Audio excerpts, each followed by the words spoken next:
Ինչ է ասում Աստվածաշունչը կանանց հակ ու կապի մասին։ Եկեք կարդանք մի քանի համարներ։ Նախ եւ առաջ պետք է իմանանք, որ հագուստը մարդու մարմնավոր մերկությունը թաքցնելու համար է, այլ ոչ թե ինչ-որ մեկին զարմացնելու, մարդկանցից գովասանք եւ փառք ստանալու կամ էլ ինչ-որ մեկին գայթակղեցնելու համար։ Պողոս առաքյալն ասում է.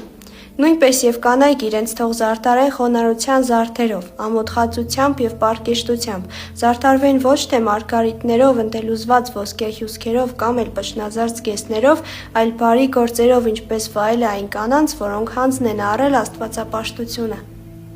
Կանանց կամ աղջիկների հագուստը կարող է լինել գայթակղող, մեղավոր մտքերի կամ ցանկությունների դրդող։ Այդ մասին Տեր Հիսուս Քրիստոսն ասում է.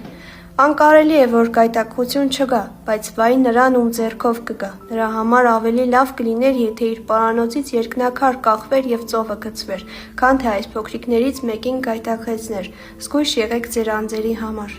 Սուրբ Եփրեմ Ասորին ասում է. այս կյանքում ով սիրում է զարդարել մարմինը եւ փոփոխել հագուստը, նա փառք է ակնկալում մարդկանցից, իսկ ով անտարբեր է այս ամենի նկատմամբ եւ ուշադրություն է դարձնում միայն մարմնի անհրաժեշտ կարիքներին, նա փառք է ձեռք բերում երկնքում։